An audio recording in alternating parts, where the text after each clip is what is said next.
Ny azon'ny vaniko lakana, ny tanina ny rino ny tsara.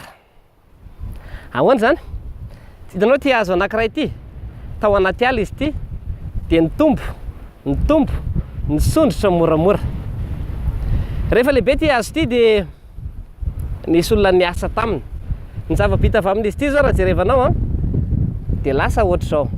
Izany hoe raha le hazo tsy nisy mpikarakara dia toy izao. Raha le hazo nisy mpikarakara, nisy mpanakanto nikarakara dia tafahodina ohatr'izao. Dia toy izay ny fiainantsika. Ny hazo anankiray, ny andronao anankiray dia toy ity hazo ity. Raha tsy vakianao aloha io andro io dia mifoha maraina ianao dia lasa ianao mianatra na miasa dia hariva ny andro dia mandeha matory ianao dia io le hazo tsy dia voakarakara fa toy ny hazo rehetra tsisy mampiavaka aminy. Fa ny hazo anankiray miavaka dia rehefa nokarakarainao izy. Ny andro anankiray miavaka dia rehefa nokarakarainao izy. Inona moa mampiavaka an'ilay andro rehetrarehetra? Ohatra hoe ianao mitsikitsiky, ianao falifaly, ianao miaraka tamin'ny namanao. Ny andro rehetra dia anao no misafidy azy hoe ilay azo tsotra ohatr'izao ve izy sa ilay azo hainao no nanatsara azy. Dia ireo andro rehetra mitambatra ireo no lasa herinandro, lasa volana ary lasa taona. Dia anao amin'izay zany mahita hoe ilay taona niainanao ve ilay taona voakarakara ohatr'izao sa ilay taona tsy nirarahinao fa mijanona tsotra fotsiny ohatry ny endriny teo aloha. Ny taona maromaro no mahalehibe ny hazo ka mahatonga ilay hoe ny hazo ny vaniko lakana, ny tanina ny rino ny tsara.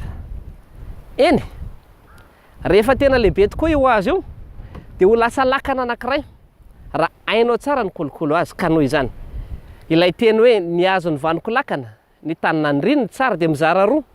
Ilay tanina ny rino dia ny ray aman-dreny sy ny fanabeazana sy ny zavatra rehetra nisondrotanao. Fa manampy izay dia misy adidy avy aminao ihany koa dia ilay mikarakara an'ilay hazo ho tsara, hiavaka. Avy eo aminao iny ny fihazahanao mianatra, ny fihazahanao manatsara, ny fihazahanao falifaly. Rehefa mitambatra izay rehetrarehetra izay dia ho lasa hazo lehibe ianao ka ianao eny no anamboatra ilay lakana ary ho lasa ianao handeha lavitra.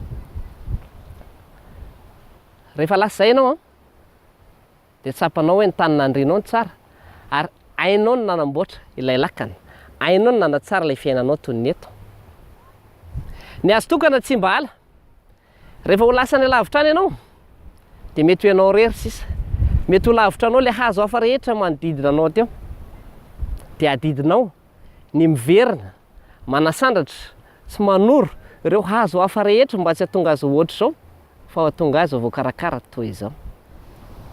Tantaraiko anao fa fiainako izay. Izaho koa dia mba nanana tany lonaka nisondrotana ary niezaka nanamboatra ny isan'androko rehetra avy amin'ny ohatr'izao ho lasa toy izao. Rehefa ny lasa lavitra any amin'ny asako sy ny fiainako, matsiaro ny tanindrazako ary nilaza hoe raha mbola azoko atao ny manampy anareo rehetra tanora namako. Fonina indray izao afatra izao dia indro namanao hahatonga ny fiainanao tsotra toy izao. Iarahantsika manamboatra ho lasa toy izao.